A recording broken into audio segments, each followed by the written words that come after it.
adik-adik. Siapa yang kalau malam dibacakan cerita oleh orang tuanya? Oh iya, semuanya ya. Nah, sekarang kita dengerin yuk.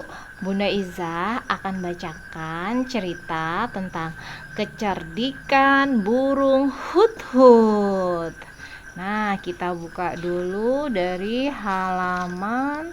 Oh, kita baca dulu kata pengantarnya. Siapa yang tahu? Siapa sih itu burung hut-hut? Apa sih burung hut-hut? Tahu? Nah, hut-hut adalah jenis burung yang bertubuh kecil. Akan tetapi, hut-hut sangatlah kuat. Dia mampu terbang jauh sampai ke negeri Sabah. Hut-hut juga merupakan burung yang cerdik. Di negeri Sabah ada seorang ratu yang menyembah matahari, yaitu Ratu Bilqis. Rakyatnya juga mengikutinya.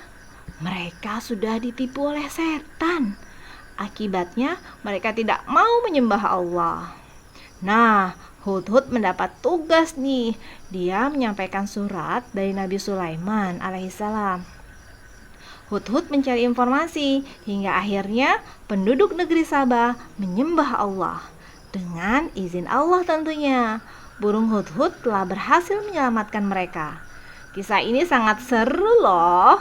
Nah, yuk kita baca lengkapnya yuk. Lengkapnya kita baca.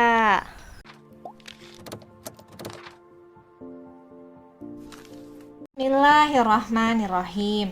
Nah, kita mulai dari halaman 1. Burung hut-hut memiliki tubuh yang mungil, tetapi gerakannya sangat cepat. Ia dapat terbang dengan lincah di angkasa. Walaupun mungil, hut-hut adalah seekor burung yang perkasa. Tenaganya kuat. Dia mampu terbang sampai ke negeri lain. Masya Allah, keren ya burung hut-hut ya. Hari itu cuaca cerah. Hut-hut berkelana sangat jauh. Ia terbang sampai ke negeri Sabah. Negeri Sabah adalah negeri yang sangat indah. Tanaman-tanaman tumbuh subur. Ada juga bendungan air raksasa. Sungai-sungai mengalirkan banyak air. Negeri itu terlihat kaya raya. Aduh, jangan sampai terlambat nih, serunya. Hut-hut ingat bahwa hari itu ada pertemuan.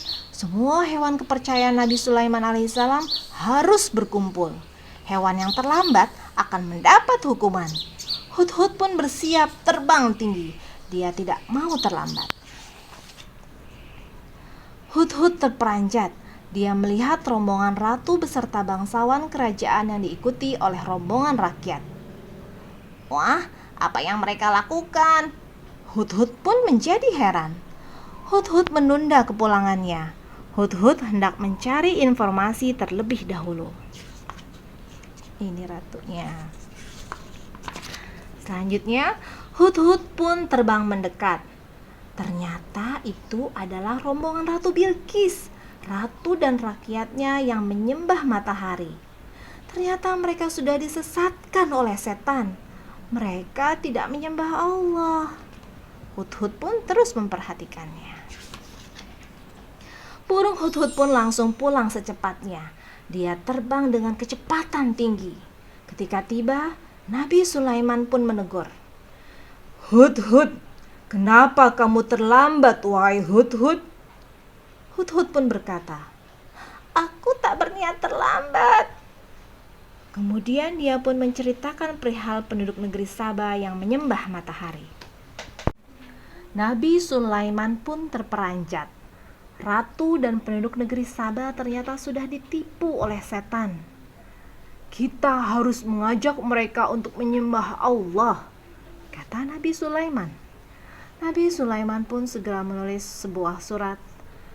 Antarkan surat ini kepada Ratu Bilqis, wahai burung hut-hut. Perintah Nabi Sulaiman kepada burung hut-hut. Burung mungil itu membawa tugas besar. Dia harus berhati-hati. Jangan sampai dipanah oleh prajurit kerajaan negeri Sabah. Hingga hut-hut pun tiba di istana Sabah. Dia memikirkan cara yang aman untuk mengantarkan surat. Lalu terlihat Ratu Bilqis berdiri di jendela istana. Situasinya benar-benar aman. Hudhud dengan cerdik terbang menuju jendela istana. Dengan tepat dia melemparkan surat kepada Ratu Bilqis. "Hai, ada burung!" seru Ratu Bilqis. Tapi Hudhud langsung terbang tinggi ke angkasa. "Oh, ada surat," kata Ratu Bilqis. Ia memungut surat itu. Ratu Bilqis pun terperanjat ketika membacanya. Ratu berseru, "Cepat kumpulkan panglima dan semua pejabat kerajaan." Ketika semuanya sudah berkumpul, saat itu langsung diadakan rapat yang sangat penting. Hudhud memang burung yang pintar. Dia kembali terbang masuk ke istana. Diam-diam dia menyelinap. Hudhud mendengar rapat kerajaan Sabah. "Ada burung mengantar surat ini kepadaku," jelas Ratu Bilqis. Surat itu dari Nabi Sulaiman. Isinya adalah ajakan kepada Ratu Bilqis dan seluruh rakyatnya untuk menyembah Allah. Orang-orang di kerajaan Sabah pun takjub. Tentulah Nabi Sulaiman alaihissalam merupakan raja yang hebat. Nabi Sulaiman bisa mengutus seekor burung ke negeri yang jauh. Burungnya pun cerdik dalam melaksanakan tugas. Burung itu berhasil langsung menyampaikan surat kepada ratu. Akhirnya mereka memutuskan untuk mendatangi Nabi Sulaiman. "Kita bawakan hadiah-hadiah," kata Ratu Bilqis. Tak lama kemudian Hudhud pun menyelinap keluar istana. Dia langsung terbang pulang.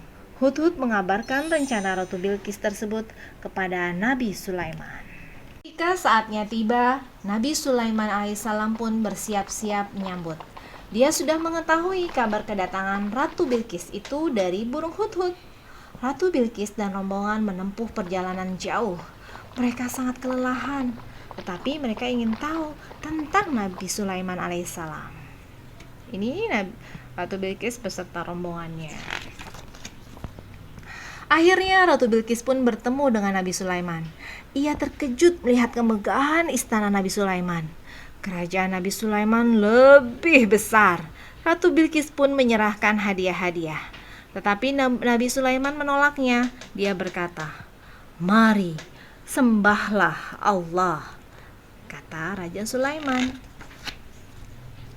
Ratu Bilqis akhirnya berhenti menyembah matahari. Dia mengajak rakyat Sabah untuk menyembah Allah. Mereka tidak mau lagi ditipu oleh setan. Burung Hudhud pun sangat berjasa. Dia telah berhasil melaksanakan tugas dengan sempurna. Alhamdulillah, sudah habis tuh ya. Sudah selesai. Ini semua akhirnya Ratu Bilqis menyembah Allah, tidak lagi menyembah matahari.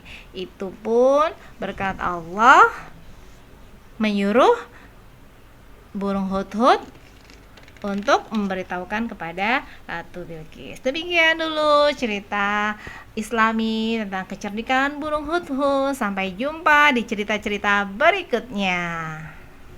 Wassalamualaikum warahmatullahi wabarakatuh.